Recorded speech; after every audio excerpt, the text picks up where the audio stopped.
नमस्कार. मी डॉक्टर स्नेहा सोनगाडे,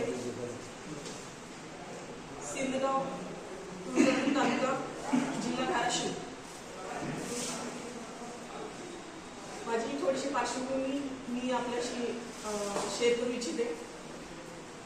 मी स्वतः MDS orthodontist doctor आहे आणि तुळजापूर तालुक्यातली असल्यामुळे पहिल्यापासूनच आई तुळजाभवानीच्या आशीर्वादाने आणि माझ्या आयुष्यामध्ये देशामध्ये ज्यांनी स्त्री शक्तीचा अभिमान वाटावा असं काम केले पुण्यश्लोक अहिल्यादेवी होळकर यांना आदर्श मानून मी डॉक्टर झाले आणि सामाजिक कामामध्ये लहानपणापासूनच मी आले.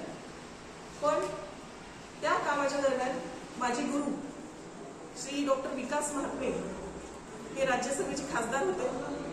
ते स्वतः डॉक्टर असल्यामुळे ते माझे गुरु पण होते सामाजिक आणि ते स्वतः डॉक्टर पण आहेत. अशा दोन्ही पद्धतीने ते माझे गुरु आहेत. हे सांगण्यामागे एक कारण आहे. कारण तुम्ही पाहता आज ज्या कामाचं कौतुक करायला पाहिजे त्या पद्धतीने कौतुक आपल्या जिल्ह्यामध्ये कामाचं होत नाही. काम करणारे एक असतात आणि श्रेय घेणारे दुसरेच असतात. पुण्यश्लोक अहिल्यादेवी होळकर हे समाजासाठी खूप मोठा आदर्श आहे आणि त्यांना अपेक्षित असं समाजकार्य सर्व जाती धर्मांना अपेक्षित असं समाजकार्य घडावं असं या तालुक्यातून जिल्ह्यातून मला वाटतं.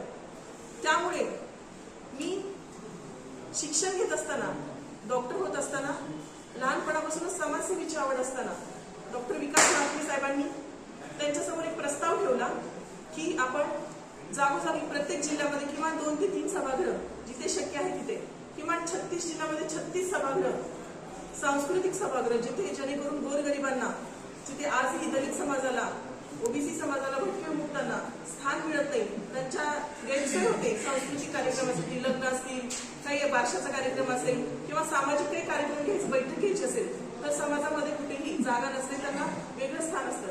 हा एक सद्भावनेच्या भावनेतून मी आदरणीय साहेबांकडे हा प्रस्ताव ठेवला होता. ते खासदार असताना साधारण 2014 ते 19 मध्ये. त्यावेळी आमच्या ओबीसी नेत्या पंकजाताई मुंडे या ग्रामविकास मंत्री होत्या. सुधीर भाऊ मुनगंटीवार हे सुद्धा अर्थमंत्री होते. हे तिन्ही ओबीसी नेत्यांनी त्याला होला हो दिलं आणि 36 सभागृह या भाजपच्या माध्यमातून त्यांनी पूर्ण करून घेतले. मी डॉक्टर विकास महात्मे साहेबांचे शतशः आभार मानते की त्यांच्यामुळे या पूर्ण महाराष्ट्रामध्ये 36 जिल्ह्यामध्ये 36 सभागृह पूर्ण झालेले होते. आणि आता सेकंड स्लॉट मध्ये आणखी काही 100 सभागृहाची मागणी त्यांनी केलेली आहे. ही मागणी आपल्याकडे तोही GR आहे. याच्यापुढे मला एक सांगायचंय की आपल्या चोराखळीमध्ये एक सभागृह मी दिलं होतं. तो संदर्भ मला द्यायचा म्हणून त्याची पार्श्वभूमी मी सांगितली. आपण चोराखळी हे काय त्याला विशेष महत्व आहे. आपल्या जिल्ह्यातल्या लोकांना माहीत असणं गरजेचं आहे. पुण्यश्लोक अहिल्यादेवी होळकर यांच्या मामाचं गाव आहे. मामाचं गाव अतिशय प्रिय असतं कोणालाही. त्यांच्या आईचं गाव हे आजोळ आहे आणि तिथे हे सभागृह झालेलं आहे. 3 वर्ष झाली. 19 ते 20 दरम्यान हे सभागृह झालेलं आहे. आता जवळपास 3 ते 4 वर्ष झाले पण या सभागृहाचं अद्यापही उद्घाटन झालेलं नाही. याची कारण काय ते पुढे मी सांगणार आहे. तर असं आहे की ते सभागृह आहे 73 लाखाचं पूर्ण झालेलं आहे. सभागृह पूर्ण झालेला असताना त्याच्या पुढे आणखी काही सुशोभीकरणासाठी गावच्या विकासासाठी गावात रस्ते नाही पाणी नाही काही नाही त्या मंदिराचा विकास व्हावा. कारण अहिल्यादेवी होळकरांना सगळ्यात प्रिय कोणी असेल तर शिवशंभू आपले महादेवाचे जे मंदिर आहेत महाराष्ट्रामध्ये देशामध्ये अहिल्यादेवीने बांधले. तसंच एक पापनाश मंदिर खूप आधीपासून 200 वर्षापासून तिथे आहे चोराखळीमध्ये. त्याचा जीर्णोद्धार व्हावा याच्यासाठी 4 कोटी निधी मी शासनाकडे मागणी केलेली आहे. त्याला आदरणीय भुजबळ साहेबांचं पत्र जोडलेलं आहे आणि ते मागणीसाठी आपण पूर्ण केलेलं पुढे प्रस्ताव देखील पाठवलेला आहे. पण त्याला सुद्धा अडथळा आणणारे या झारीतील शुक्राचार्य कोण हे सांगण्यासाठी मी आज पत्रकार परिषद आपल्याला बोलवलेली आहे. आदरणीय पंकजाताई डॉक्टर विकास महात्मे यांनी खूप चांगलं काम करून या बहुजन समाजाला 36 ठिकाणी सभागृह दिलेले आहेत. त्यांचं मी आभार सर्वप्रथम मानते. आणि बघा त्याच्यानंतर जे मी 73 लाखाचं सभागृह दिलं होतं चोराखळीमध्ये ते पूर्ण झालेलं आहे. त्याच्यानंतर आमदार राणा पाटील असतील स्थानिकचे प्रस्थापित सगळे नेते असतील यांनी जाणून बुजून याचं उद्घाटन होऊ दिलेलं नाही. याचं कारण काय तर अहिल्यादेवींचे विचार या बहुजन समाजाला कळालेले पाहिजे. कारण त्या हॉलला नाव कुठलं असणारे सांस्कृतिक अहिल्यादेवी होळकरांचं नाव असणार. बहुजनांना जाणून बुजून दूर ठेवायचं आणि 2019 पासून हे आमदार साहेब 2024 पर्यंत आमदार होते की नाही? जिल्हा कोणाच्या ताब्यात आहे मला सांगा? मोठे नेते आहेत की नाही आमदार साहेब? त्यांच्याशिवाय जिल्ह्याचं पान हलतं का?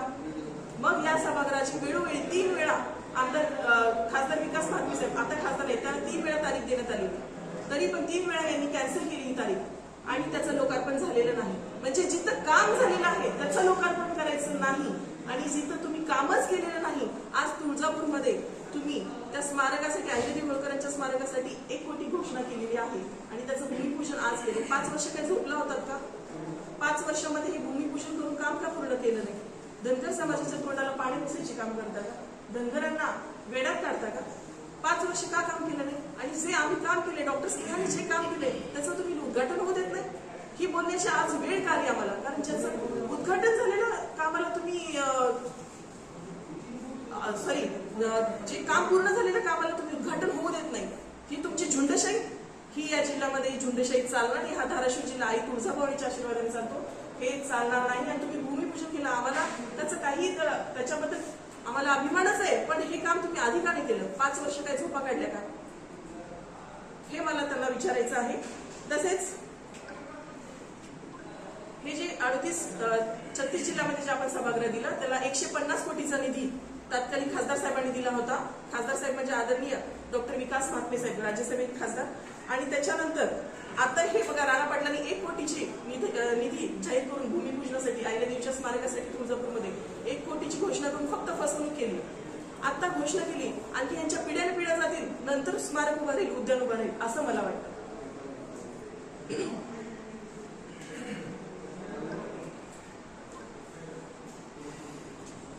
त्यांनी आजचं जे 1 कोटीचं स्मारकाची जी घोषणा केली, भूमिपूजन केलं आणि स्वतःचा सत्कार करून घेतला. त्यांना लाज वाटली पाहिजे स्वतःचा सत्कार करून घेतात. आणखी फक्त भूमिपूजन झाल्याने सर्व धनगर समाजाला राजकीय फायद्यासाठी इतक्या खालच्या थराला तुम्ही जाता, राजकीय फायद्यासाठी तुम्ही स्वतःचा सत्कार करून घेता, ज्याचं आणखी कामच पूर्ण झालेलं नाही. हे अतिशय दुर्दैवी आहे धनगर समाजासाठी. धनगर समाजाने त्यांची काठी काढावी आणि यांना जाब विचारावा, तुम्ही असं वारंवार फसवणूक धनगर समाजाची का करता? राहिला मुद्दा आणखी हा लोकार्पण, चोराखडीचं लोकार्पण रोखण्यामागे काय राजकारण आहे नेमकं, त्यांनी हे स्पष्ट करावं.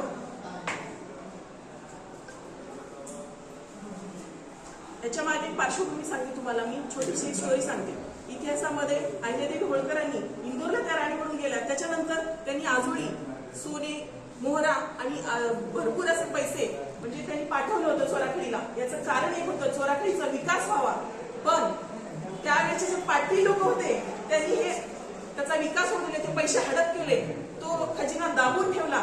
ते पाटील आणि आजचे पाटील, तेव्हाचे श्रेय घेणारे चोर आणि आजचे श्रेय घेणारे चोर, हे तुम्ही ओळखा. जनतेने हा प्रश्न विचारलेला आहे. आता खोटा श्रेय घेणारा चोर, चोराखडीचा चोर नेमका कोण, हा प्रश्न पडतो. जनतेने पण हा प्रश्न विचारला पाहिजे, धनगर समाजाने विचारला पाहिजे. नवीन चोराखडीचा नवीन चोर आमदार राणा पाटील आहेत का, हे धनगर समाजाला पडलेला हा प्रश्न आहे. चोराखडीचा निधी काम कोणी उरलेलं नाही वाटतं तुम्हाला? आता सांगितलं ना, काम पूर्ण झालेलं आहे. राणा पाटला चोराखडीचा काय संबंध? राणा पाटील सांगते, मला सांगा, जिल्ह्यामध्ये जिल्हा कोणाच्या नावाने ओळखला जातो? जिल्ह्यातला सगळ्यात मोठा नेता कोण आहे? तुम्हाला असं म्हणायचं का मग राणा पाटील साहेबांचा फक्त तुळजापूर पुरते संबंध आहे का? ते मोठे नेते आहेत की नाही? मोठे नेते असल्यामुळे असं नाही की त्यांनीच काम केलेलं आहे. काम कोणी केलं याचा आपण पाठपुरावा केलाय का? पाठपुरावा केलेला आहे, ते सगळं आहे. म्हणून तर सांगते, काम कुणी केलेलं आहे, सत्ता कुणाकडे आहे चोराखडीमध्ये, तुम्हालाही माहिती आहे पत्रकारांना. जिल्ह्यामध्ये वर्चस्व कुणाचं आहे, त्यांच्याशिवाय कुठलं लोकार्पण होऊ शकतो का? मग ठीक आहे, त्यांना अडथळा नव्हता तर मग त्यांना 3 वेळा तारीख मागून का तारीख दिली नाही त्यांनी? हा पण आमचा प्रश्न आहे ना. आम्ही शांत होतो. आम्हाला एकच आहे बघा, आदरणीय पंकजाताई मुंडे यांच्यासोबत आंबेजोगाई इथे 2022ला सेम अशा सभागृहाचं लोकार्पण मी केलेलं आहे. मी स्वतः गेस्ट होते, पंकजाताई गेस्ट होते आणि माझ्या हस्ते पंकजाताईंनी वृक्षारोपण सुद्धा केलेलं आहे. कारण याच्यामध्ये माझा मोठा वाटा होता 36 सभागृह देण्यामध्ये. या योजनेमध्ये, या प्लॅनिंगमध्ये मी होते. मग आम्ही 150 कोटीचा निधी देऊन जर एवढे चांगले लोकहिताची कामे केलेली असून आम्हाला त्याचं श्रेय घ्यायचं नसताना जर 1 कोटीची पानं तुम्ही धनगर समाजाच्या तोंडाला पुसणार असाल, ज्याचं कामही झालेलं नाही, त्याचं लोकार्पण करण्याचं, तुम्ही भूमिपूजन करण्याचं पाप तुमच्या हातून होत असेल तर आम्हाला बोलावंच लागतं. सभागृह आदरणीय पंकजाताई मुंडे सोबत अंबाजोगाईमध्ये सभागृहाचं लोकार्पण झाले 2022. सगळे सभागृह एकाच वेळी पूर्ण झालेले आहेत. तुम्ही मॅडम 2022 पासून आजपर्यंत का पत्रकार परिषद घेतली नाही? ते आम्ही वारंवार डेट्स मागितले आहेत. नाही पण इकडे बाहेर माध्यमात काही चाललं आणि नाही. आम्हाला हे बघा कसं असतं, प्रत्येक वेळेस आपण अपेक्षा ठेवतो आज पूर्ण होईल उद्या पूर्ण होईल. सभागृह पूर्ण झालं त्याचं काम, तिथे लोक बसतात. आज बघा हे सभागृहाचे चित्र आहे पूर्ण झालेलं. आजचं सोराकडीचं सभागृह अतिशय सुंदर जाते. गोरगरीब लोक तिथं मुलं झोपतात अक्षरशः. 150 कोटी रुपये निधी राज्यात आहे का फक्त राज्यात आहे. प्रत्येक ठिकाणी 73 ते 80 लाखाचं सभागृह, एक सभागृह असं दिलेलं. सभागृह पूर्ण झालंय पण त्याचं उद्घाटनच झालेलं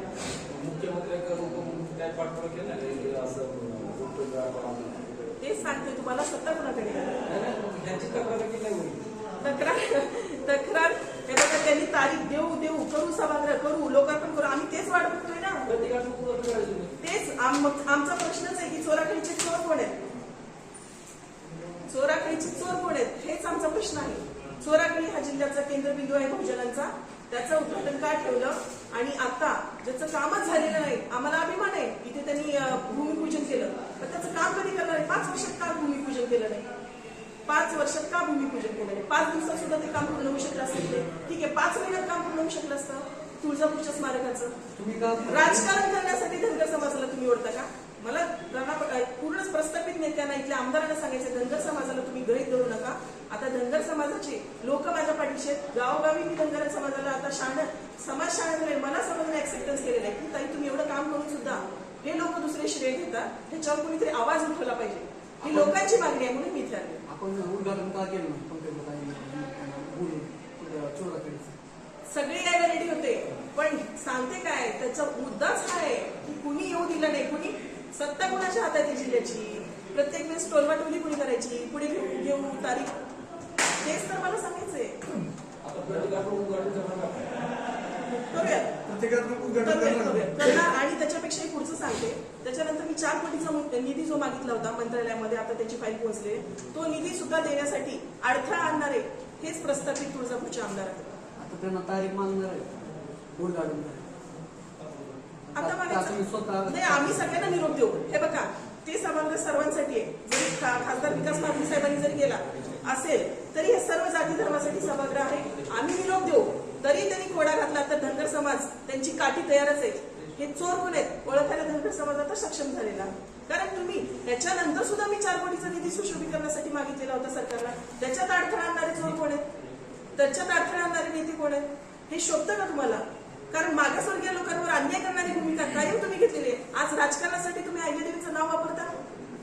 माझं बॅनर फ्लेक्स फाडले तुम्ही इथे बेंबळीमध्ये, माहितीये तुम्हाला, तुम्ही बघितले सगळ्यांनी. फ्लेक्स का फाडले? माझा इतका धसका तुम्ही अहिल्याच्या लेखीचा घेतलेला आहे का? बहुजनांचं एक नेतृत्व उभा राहते या जिल्ह्यामध्ये. तुम्हाला इतकी भीती वाटते का मतांची? सगळे धनगर वोटिंग माझ्या मागे येते, तुम्हाला भीती वाटते का? आम्हाला आमदार साहेबांना प्रश्न आहे, माझे फ्लेक्स कुणी फाडले? प्रस्थापित नेत्यांना माझा प्रश्न आहे, माझे फ्लेक्स कुणी फाडले? संशय कोणावर? संशय माझा सर्वच प्रस्थापित नेत्यांना सांगायचंय. त्यांनी आता कसं आहे, मी पाहिलेलं नाहीये, पण मला संशय म्हणण्यापेक्षा मी सगळ्यांनाच हा प्रश्न विचारलेला. माझा फ्लेक्स धसका कुणाला लागलाय? धनगर समाजाचं वारंवार पारंपरिक वोट बँक कुणाला जाते? ओबीसीचे पारंपरिक वोट बँक कुणाला जाते? मी ओबीसी लीडर म्हणून तुम्हालाही तो उत्तर समजत असेल. आणि दुसरी गोष्ट, बेंबळीमध्ये फ्लेक्स फाडले, रात्रीतून फाडले, दिवसा डोळ्या नाही फाडले. प्लस तिथे कुठलं गाव होतं, वागदारी नळदुर्ग, तिथे सुद्धा छगन भुजबळ साहेबांची पोस्टर माझ्यासोबत लावण्यात आली. आणखी कुठल्याही पक्षाचं नाव नसताना आम्ही ओबीसी नेते, आमच्या नेत्यांचा अभिमान आहे आम्हाला, आम्ही पोस्टर लावतोय. तिथे आकाश विलासराव नावाच्या मुलांनी 20 मराठा समाजाच्या कार्यकर्त्यांना त्यांनी रोखून धरलं की ते बोलले की इथं छग्याचं पोस्टर लावायचं नाही, आमच्या ह्या बाईचं पोस्टर लावायचं नाही.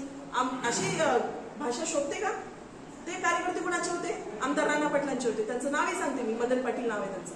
त्यांना महाराष्ट्रातल्या धनगर समाजाचे फोन गेले, त्यांना जाब विचारण्यात आला. हे वारंवार हे अन्याय करणारी भूमिका का घेताय तुम्ही? मला घाबरताय का तुम्ही? एक महिला पुढे राहिली, अहिल्याची कन्या, सावित्रीची लेक, जिजाऊची लेक पुढे आल्यामुळे तुम्हाला भीती वाटते का? हे आता चालणार नाही. तुम्ही बॅनर वर छेडछाड केलेली आहे, तसेच अहिल्यादेवीचं नाव वापरून धनगरांना पाठीत खंजीर खुपसण्याचं जे नाव काम केलेलं आहे इथल्या प्रस्तावित आमदार राणा पाटील असतील, आणखी इथले कळमचे आमदार असतील, सगळ्यांवरच माझा आरोप आहे. फक्त राणा पाटील नाही तर कळमच्याही आमदार याच्यामध्ये सामील आहेत. कळमच्याही आमदारांनी लोकार्पण करण्यासाठी पुढे यायला पाहिजे होतं. त्यांनी का नाही पुढे आले? त्यांचा मतदारसंघ आहे ना. आपण ते सांगितलं होतं. हो, सगळ्यांना निरोप दिलेला आहे. असं दबाव गवाळीला नाही तुम्ही, उद्घाटनासाठी दबाव गवाळीला नाही तुम्ही. सगळं झालेलं आहे. तारीख पे तारीख प्रस्तावित त्यांची ही सवय आहे. प्रत्येक ठिकाणी तारीख पे तारीख. बहुजन 3 बहुजन नेत्यांनी हे काम पूर्ण केलेलं आहे. त्याचा संदेश महाराष्ट्रामध्ये, ते तर भाजपचे, मी तर भाजपचं नाव घेते की त्यांच्या माध्यमातून आमचा प्रस्ताव मान्य केला आणि त्यांनी काम चांगलं करून दाखवलं. पंकजाताई असताना मग आमच्या नेत्यांचं कुठेतरी श्रेय मिळू नये म्हणून हे तुमचं चालू आहे का, असं मला विचारायचं. मला कोणाला वैयक्तिक टीका करायची नाही, पण हे आमच्या धनगर समाजाविषयी अस्मितेची भावना आहे. आमच्या अहिल्यादेवी म्हणजे आमच्या अस्मितेचा विषय. आमच्या अहिल्यादेवीचं नाव पुढे करून राजकारण ह्या जिल्ह्यामध्ये चालणार नाही आणि हे कोणी खपवून घेणार नाही. मॅडम तुम्ही एक सभागृहाला राणा पाटील आडकाठी करत होते आपण आणि आज तुळजापूर नाही, चोरापेठ. चोरापेठ सगळं आणि तुळजापूरमध्ये जे स्मारकाचं भूमिपूजन होत आहे त्या भूमिपूजन संदर्भात धनगर समाजाच्या वतीने राणा भव्य नागरिक सत्कार केला जातो समाजाच्या ते वतीनं. सांगा. त्याला जाब विचारण्याचा सोडून त्यांच्या नागरिक सत्कार काय म्हणत आहे, त्याला जाब विचारला. मी त्याच संदर्भात सांगते तुम्हाला की फक्त भूमिपूजनासाठी स्वतःचा सत्कार करण्यासाठी हे तुम्ही ड्रामा घडून आणलेला का, इव्हेंट घडून आणलेला आहे का? सत्कार कोणी सांग, त्यांचे कार्यकर्ते त्यांना सांगितल्याशिवाय कोणी सत्कार करणार आहे का? पॉलिटिकल स्ट्रॅटर्जी आहे, कॉमन आहे, खूप कॉमन आहे ही गोष्ट. राजकारणी लोक कार्यकर्ते बोलवायचे, स्वतःचा सत्कार करून घ्यायचा. कारण इथे 1 नंबरला धनगर समाज आहे, त्यांनाही माहिती आहे. आणि मी कोण आहे, धनगर समाज नेता. आता राजकारणात उतरलेले, पहिल्यांदा निवडणुकीच्या रिंगणात उतरले. मी आजपर्यंत कधी कुठल्या राजकीय प्लॅटफॉर्मवर नव्हते, फक्त सामाजिक प्लॅटफॉर्मवर होते. आमच्या आरक्षणाचा विषय भाजपने का सोडवला नाही? जी आर आज लास्ट कॅबिनेट होती, का आमच्या आरक्षणावर बोलले नाही ते शिंदे सरकार, भाजप सरकार? आम्हाला गाजर का दिलं याच्यावर राणा पाटलांनी आज बोलायला पाहिजे होतं. आम्ही त्यांना सपोर्ट करू, त्यांनी आरक्षण द्यावं, जी आर काढावं. मी सांगते ऑन रेकॉर्ड, आम्ही सगळ्यांना सपोर्ट करू. जर तुम्ही आरक्षण द्या, एसटीचं आरक्षण द्या, आम्हाला या सगळ्या गोष्टी, आमचा समाजाचा अस्मितेचा विषय. मी धनगर समाजाची लीडर आहे, मला राजकारणापेक्षा माझा समाज महत्वाचा आहे. आणि भाजपनी आज लास्ट कॅबिनेट झाली, आमचा स्पष्ट आरोप आहे या सरकारने, शिंदे सरकारने पूर्णपणे घात केलेला धनगर समाजाचा. आणि भूमिपूजनाचं नाटक आता चालणार नाही. आमचे समाज गोळापापडे कार्यकर्ते आमचे, कुठेतरी त्यांना काय माहिती 1 कोटीचं गाजर दाखवलेलं आहे. आमच्या कार्यकर्त्यांना गाजर दाखवून एकत्र आणण्याचं, समाजाची वोट बँक त्यांच्या पाठीशी लावण्याचं. इतक्या वर्ष समाज वोट बँक भाजपच्याच पाठीशी होती. आता आपण म्हणलं आणि 4 कोटी निधी आणला, तर त्यामध्ये किती रुपये खर्च झाले, किती निधी खर्च झाले? 4 कोटीचा निधी अडवलेला आहे त्यांनी. मंत्रालयात फाईल पेंडिंग आहे. 73 लाखाचा जो सभागृह पूर्ण झालेला आहे त्याचा लोकार्पण त्यांनी केलेलं नाही, उद्घाटन करू देत नाही. आपल्या प्रेस बोर्ड मध्ये आहे ना ती, आणि म्हणजे ऑलरेडी ती फाईल पेंडिंग आहे तिथे, त्याचा पुढे आता अपग्रेडेशन होईल. ठीक आहे. तिने अडवलेला आहे. धन्यवाद.